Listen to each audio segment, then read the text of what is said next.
हर इंसान इस दुनिया में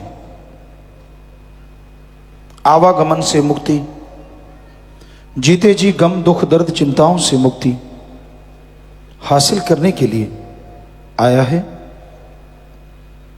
वो परमानंद, वो लज्जत, वो खुशियां जो लिख बोल के बताई नहीं जा सकती, उन्हें हासिल करने के लिए आया है।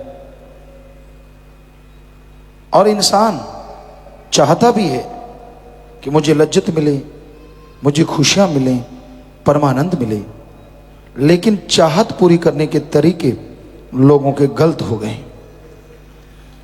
लोग सोचते हैं अंधाधुंध दौलत कमाने से शायद सुख मिले। लोग सोचते हैं बड़े बड़े बंगले बगीचे बनाने से शायद सुख मिले। और ऐसा वर्ग भी है जो काम वासना में अंधा कामी कीड़ा बन जाता है और सोचते हैं लोग शायद विषय विकारों में परमानंद मिले। दूसरों के हक मार के खाना, दूसरों को नीचे गिराना,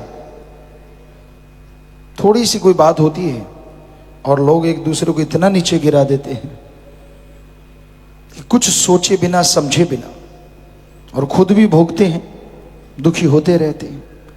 पर वो सोचते तो यही हैं कि ऐसा करने से शायद हमें आत्मिक शांति मिले। तो ये सारे रास्ते ही गलत हैं।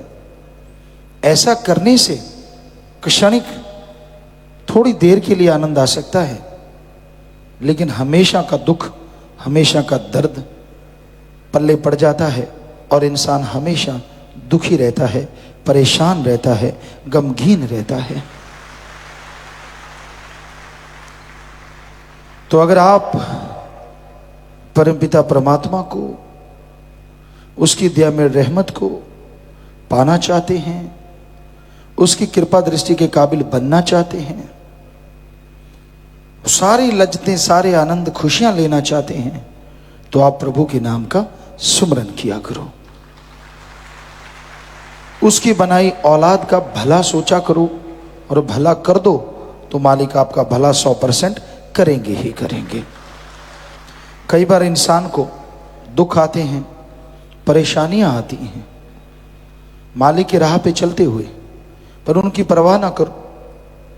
पता नहीं उसके बाद मालिक ने आपके लिए कितनी नियामतें, कितनी खुशियों के ढेर छुपा रखे हैं। सहना बड़ा मुश्किल होता है, कहना बड़ा आसान होता है। हर कोई कह देता है क्या बात है, लेकिन जो सह जाया करते हैं, जैसे पत्थर होता है,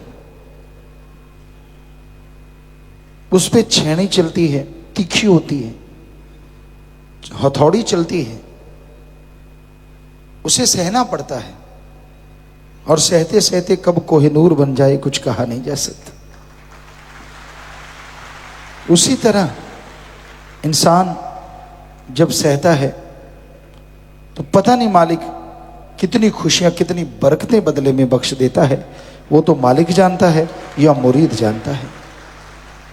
और कलयुग में तो मालिक कुछ सहने भी नहीं देता,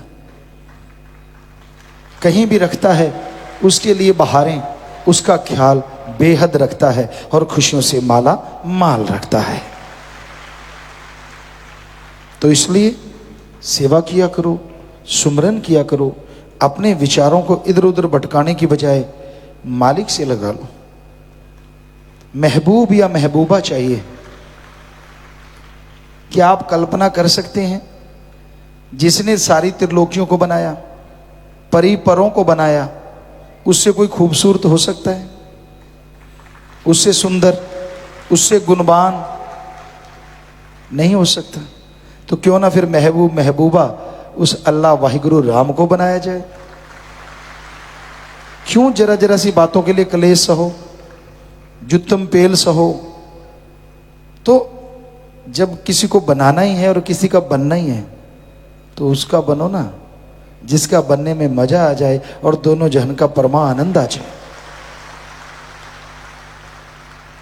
तो ऐसा तो एक ही है, जैसे ओम अल्लाह वाहिगुरु गॉड खुदा राम सतगुरु मौला, वो रहमो करम का दाता, वो तो कण कण में है, सबके अंदर है, हर जगह है।